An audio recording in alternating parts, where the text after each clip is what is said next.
The past 2 weeks, there's a great awakening in the world in front of ISIS, this threat. There is a NATO convention that wasn't supposed to deal with it, but eventually they dealt mostly with it. The cruelty of this organization, killing of the journalists from the West, this organization is very efficient. It worked through a lot of money, a lot of technology, capabilities. Everywhere it enters in the world, it takes over. There's a feeling of some kind of earthquake, some kind of plague, that if we don't take control over, it will control the world, it will take over the world. We hear it from the West, Europe and the United States, and also the Arab world. King of Saudi calling to unity against this. There was a convention of NATO the past weekend, and all the countries decided on a coalition. There's only 10 of 28 countries, but all the countries supported the fighting of this threat. And a coalition of 10 countries, including Turkey, decided to cooperate military information against ISIS. The next step is to join more Arab countries to this coalition. Like I said, Secretary of NATO says that the international community is obligated to stop this threat. More say that this coalition is essential to the continuation of the countries. They say it's one of the most important conventions that NATO ever have. John Kerry says the world needs to be in a new coalition. They say that the coalition needs to include the West and the Arab nations. And there are very weird cooperations on this basis of this common threat, common enemy. It obligates everyone to take action from understanding that only together, only in unity, there will be a possibility to fight in front of this threat.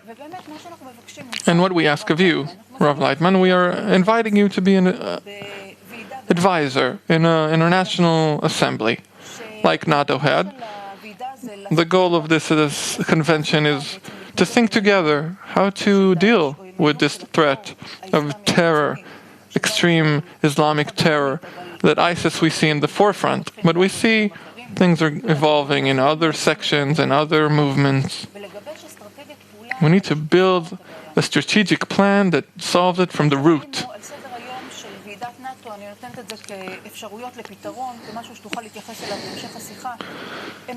In NATO, they said they need to cooperate, make a coalition, changing of a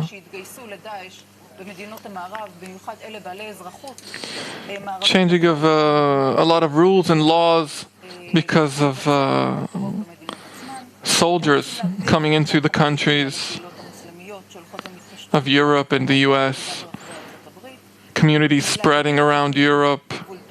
We need to limit the activity in the borderline of Turkey, and we need to stop funding and paying the terrorists for their kidnapping, the ransom. We need to stop it, because this money afterwards acts against us.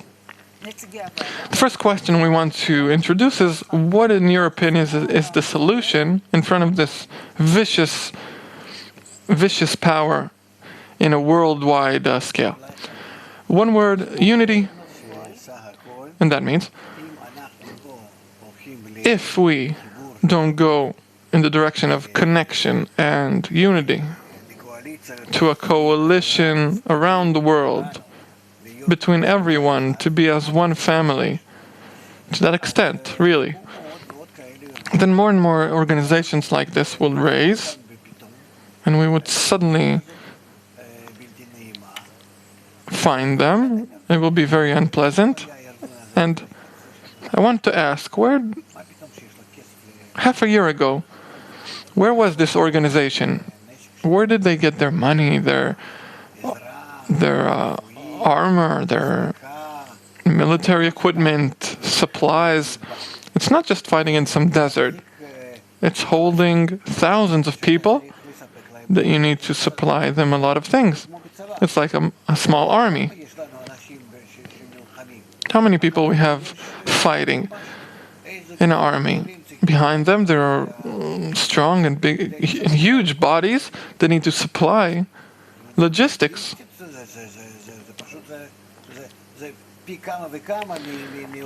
It's tenfold the number of people that we see in the desert fighting. It's not that simple. It's a very big organization with a lot of money and funding, with endless possibilities. It is spread around the world.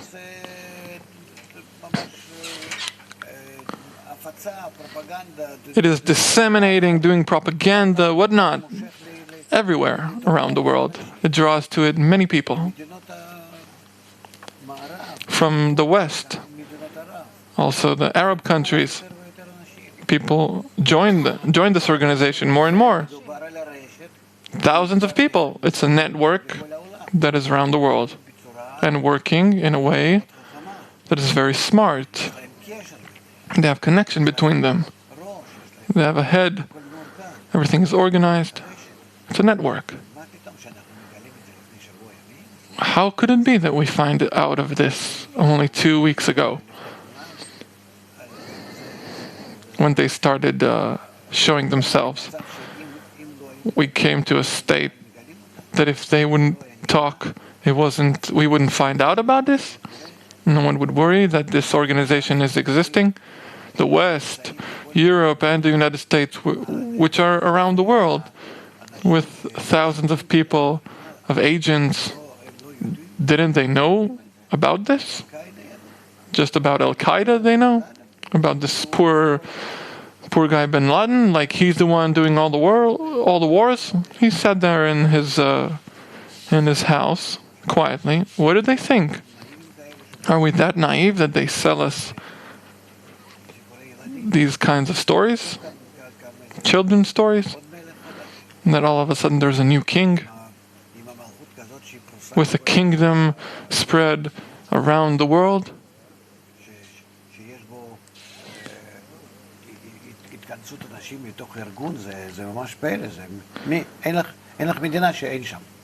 You don't have a country that they're not present in. And they did it on purpose. Who's executing? A person who's British, from London. And more examples. We don't quite understand what's going on here. The fact that they talk about ISIS, it's basically their problem. Of NATO leaders, they thought they could quiet things down and to hold it in for a while. It's impossible that we wouldn't know about this, or they didn't know about this. Of course they talked about it, because they're always communicating and advising each other. What we see here is that poor humanity is under such a leadership that thinks only about themselves. How can we more and more carry on in our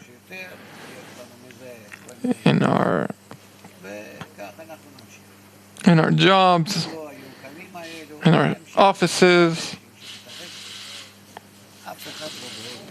No one takes care of anything. The world is being destroyed by the egoistic treatment of leaders and countries. We came to a state that this shattering of the connection between us is so immense that no one thinks about anyone else. And something that I can only think about myself, and only on a day-to-day basis, maybe for tomorrow. To that extent, our ego has become so short. That is why I don't expect of them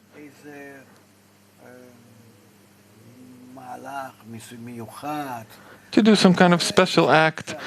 No, they can bomb a bit, but terrorism you can't really win. Terrorist organizations, it's known you can't win them. Because we want to win ideology. You can't do it with weapons. It's impossible. It's only ideology in front of another ideology.